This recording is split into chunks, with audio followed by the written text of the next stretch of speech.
क्षणको बारेमा कुरा गर्दैछौँ जसले नेपालको इतिहासमा ठूलो परिवर्तन ल्याउन सक्छ।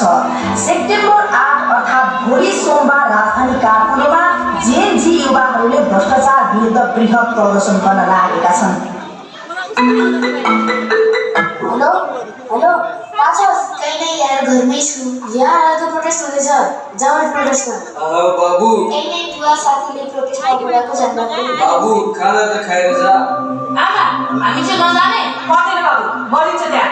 बाले भने हैन जन्मभूमि र जन्म दिने आमा उस्तै हुनु भनेर उत्तराखण्डमा आफ्नो ज्यान दिनुपर्छ। के तिमी आफ्नो आमालाई पढेको बेलामा